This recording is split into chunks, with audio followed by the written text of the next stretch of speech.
پیارے بچوں، آج کی کہانی کا عنوان ہے سنہری پر۔ ایک گاؤں تھا جو بلند پہاڑوں اور سرسبز جنگلوں کے درمیان بسا ہوا تھا۔ اس گاؤں میں روئی نامی ایک نیک اور عاجز لکڑہارا رہتا تھا۔ روئی امیر نہیں تھا، لیکن اس کا دل محبت اور قناعت سے بھرا ہوا تھا۔ وہ اپنی بیوی میرا اور اپنی ننھی بیٹی عنایا کے ساتھ ایک چھوٹے سے مکان میں رہتا تھا۔ ہر صبح روئی جنگل میں لکڑیاں کاٹنے جاتا اور انہیں گاؤں کے بازار میں بیچتا۔ سادہ زندگی تھی، لیکن وہ خوش تھے۔ ایک دن جب روئی جنگل میں لکڑیاں کاٹ رہا تھا تو اسے مدد کے لیے ایک مدھم سی آواز سنائی دی۔ اس نے آواز کا تعاقب کیا اور دیکھا کہ ایک خوبصورت سنہری پرندہ شکاری کے جال میں پھنسا ہوا ہے۔ خوبصورت سنہری پرندہ شکاری کے جال میں پھنسا ہوا تھا۔ پرندے کے سنہری پروں میں سورج کی روشنی چمک رہی تھی اور اس کی آنکھوں میں خوف تھا۔ مہربانی کر کے میری مدد کرو، نیک دل لکڑہارے پرندے نے کہا۔ میں جال میں پھنس گیا ہوں اور باہر نہیں نکل سکتا۔ بغیر کسی ہچکچاہٹ کے روئی نے نرمی سے پرندے کو جال سے آزاد کر دیا۔ سنہری پرندہ اپنے پروں کو پھیلا کر اڑا اور روئی کے سر کے اوپر گھومنے لگا۔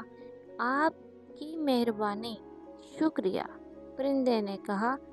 آپ کی اس نیکی کے بدلے میں آپ کو ایک خواہش پوری کرنے کا وعدہ کرتا ہوں۔ روئی نے کچھ دیر سوچا۔ وہ دولت، طاقت یا کچھ بھی مانگ سکتا تھا، لیکن اس نے مسکرا کر کہا، مجھے صرف اپنے خاندان کی خوشی اور بہبود کی خواہش ہے۔ پرندہ روئی کی خود عرضی سے پاک خواہش سے متاثر ہوا۔ آپ کا دل پاک ہے روئی، پرندے نے کہا۔ میں آپ کو ایک سنہری پر دے رہا ہوں۔ جب بھی آپ کو ضرورت ہو آپ اسے بیچ سکتے ہیں، لیکن یاد رکھیں اس کا استعمال سوچ سمجھ کر کریں۔ پرندہ ایک چمکتا ہوا سنہری پر روئی کے قدموں میں چھوڑ کر اڑ گیا۔ روئی نے احتیاط سے پرندہ اٹھایا اور گھر واپس آ گیا اور اپنی بیوی اور بیٹی کو جادوئی پرندے اور اس کے تحفے کے بارے میں بتایا۔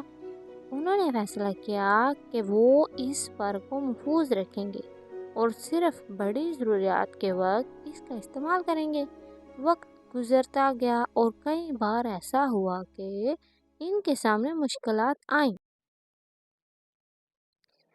ایک بار ایسا ہوا کہ شدید طوفان نے ان کی چھت کو تباہ کر دیا اور ان کے پاس مرمت کے لیے پیسے نہیں تھے۔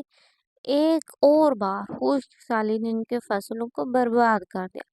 ہر بار وہ سنہری پر کا ایک چھوٹا سا حصہ بیچ کر ضرورت کے مطابق پیسے حاصل کر لیتے تھے، لیکن انہوں نے کبھی بھی اس پر کا استعمال عیش و عشرت یا پھر لالچ کے لیے نہیں کیا تھا اور ہمیشہ پرندے کی نصیحت کو یاد رکھا۔ ان کا خاندان ایک سادہ، خوشحال زندگی گزارتا رہا اور گاؤں کے دوسرے لوگوں کی مدد بھی کرتا رہا۔ آخرکار عنایا بڑی ہو گئی اور اپنی زندگی میں کامیاب ہو گئے۔ ایک دن جب سنہری پر کا آخری حصہ ختم ہو گیا تو وہ سنہری پرندہ دوبارہ آیا۔ آپ نے میرے تحفے کا دانشمندی سے استعمال کیا ہے، پرندے نے کہا۔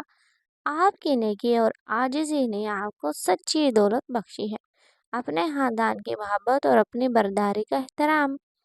یہ کہہ کر پرندہ اڑ گیا، لیکن جاتے جاتے ایک چھوٹا سا آم پر چھوڑ گیا۔ لیکن روئی اور اس کے خاندان کے لیے وہ پر سونے سے بھی زیادہ قیمتی تھا، کیونکہ وہ انہیں یاد دلاتا تھا کہ سچی دولت محبت، مہربانی اور دانائی میں ہے۔